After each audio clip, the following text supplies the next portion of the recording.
Well, it's a new year. While January and February tend to be boneyards where awful movies go to die, I was actually looking forward to this one and had decently high hopes.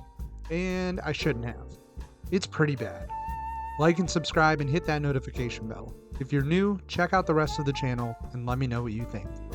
Let's dive into Wolfman.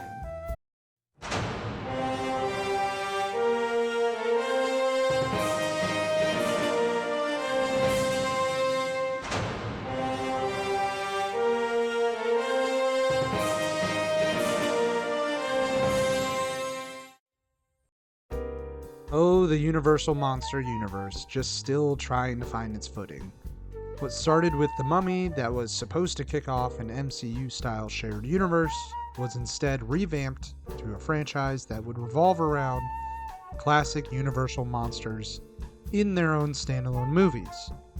Here's the thing, I like this idea, and to be honest with you, I enjoyed the first two installments. Yes, there have been two. Upgrade and Invisible Man. I didn't even know Upgrade was connected to this universe until a few days ago. Who knew? But I enjoyed both of those movies. They both introduced some interesting ideas and both were very well produced. So going into Wolfman, I thought at the very least this movie would be enjoyable. And it wasn't even that. I don't know what happened. Upgrade was a fun revenge thriller that posed some important questions about the future of technology and the impacts of implants and what effect that could have on the human mind and body autonomy. Invisible Man was a creative reinvention of that IP and was really an interesting allegory for domestic violence. But Wolfman isn't creative, it's not interesting, it's just pure horror schlock. And it's not even good horror schlock. The worst part is that this movie started out pretty good with sweeping landscape shots of Oregon. We're introduced to Blake as a child and his father and their tumultuous relationship. We're also introduced to the mythic legend of a creature that lurks the forest in their remote community. I even enjoyed after the time jump getting to see Blake's relationship with his daughter. He's a loving father who tries his best to be the protector she needs. But even though he left his old life behind, he still carries some of his father with him, which is evident when he becomes frustrated with his daughter, admonishing her in public. But this is where the good ends. Blake returns to his father's farm with his daughter and wife Charlotte to collect his belongings, as he's been declared dead. And from here, it just devolves into nothing. There's just no build-up for what comes next. They don't even make it to the farm. Almost immediately, the family is attacked by the wolfman, who is obviously Blake's father, and the family has to escape to the farm, where they hide out. And there's no suspense whatsoever. It happens all so quickly. It was pretty disappointing. Once inside the house, it's revealed that Blake was scratched and is becoming infected, and the Wolfman is still stalking outside around the farm. This is where this movie just loses itself. It just becomes this nonsensical horror flick. Blake's dad, an avid hunter, just has no guns around the house anymore. I mean, they don't even look for any at any point in this movie. They just keep grabbing these stupid kitchen knives. The Wolfman only tries to break in once, even though there are multiple doors and windows around the farmhouse for him to access pretty easily.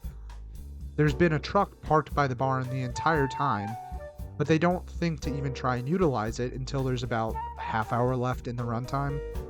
And once they do think to run to the truck, the Wolfman is there, but doesn't attempt to attack Charlotte for the entire 3 minutes it takes her to charge the battery and start the car. He waits until everyone is safely inside before crashing through the windshield. Another thing, Charlotte plugs the battery charger into the truck that has clearly been stationary for quite a while and immediately tries to start the car after being plugged in for like 5 seconds. Like, that's not gonna work. Next, they run from the Wolfman and climb to safety on top of, not the barn, not the giant like 15-foot tall barn, but the greenhouse. The greenhouse with the wire metal frame covered in what essentially is a tarp, and is about 6 feet off the ground, and they expect to survive, or at least outweight the monster that's below them. It's ridiculous. Anyway, Blake chases the Wolfman into the forest as he himself has almost fully transitioned into a similar state. Then the girls return back to the house, and it's like this for the rest of the movie pretty much, just running back and forth across the property. Eventually, Blake turns and chases them into the woods. The girls hide in a deer blind, and Charlotte finally fatally shoots Blake, and they hold him while he dies, and that's pretty much it. That's the movie. There are multiple times when Blake could have easily killed Charlotte and his daughter, and just doesn't for whatever reason. He protects them from his dad and kills him to save them, and then he finally turns Wolfman and goes after them, but just never kills them, even though they have numerous opportunities to do so. Maybe it's like a dialogue on how rage, anger, depression, etc. can consume us if we let it. And the reason Blake never fully gives in is because Charlotte and his daughter anchor him down to reality. But that is a fucking stretch, because if that's the message that Leigh Whannell's trying to get across, he does a very poor job of it. There are two things I did enjoy about this movie, however. Blake's transition. It's a pretty slow process, but it's cool because we get to see his body being ripped apart, adapting, and emitting signs of becoming more animal-like. His hearing becomes more dynamic, his senses like smell become more enhanced. His posture continues to devolve into more of a wild creature-like structure. It's good. I'm still not sure if I like the final product, but I like how we got there. Secondly, there are moments when Charlotte is attempting to communicate with Blake and vice versa, where we slide back and forth between their POVs. Once Blake has gone too far, he loses his ability to speak, and he also loses the ability to understand English.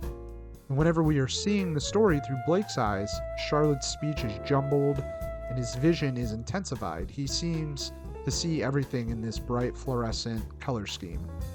When we're with Charlotte, everything is normal. And I just thought it was a really nice touch. It was cool to kind of show how he's become this creature and he's so far removed from normal reality of like a normal human. It was a cool, nice touch to have that transition between both of them. But other than that, I mean, Wolfman is your classic 80s horror dreck and not a good one. I'm pretty positive it wasn't intended to be like this. It's just so disappointing. As I said, I enjoyed the first two installments, and though Whannell did a fantastic job with both, where those films where they were deep contemplative narratives that were threaded into thriller horror action, Wolfman is not. It's just cheesy, shallow, poorly written garbage. Maybe Whannell is allowing other people to step in, other writers and directors with other voices to add some different takes to this universe. Especially if Universal wants to continue with this franchise, which at this point is not looking great. But if they do, I think that's the way to go.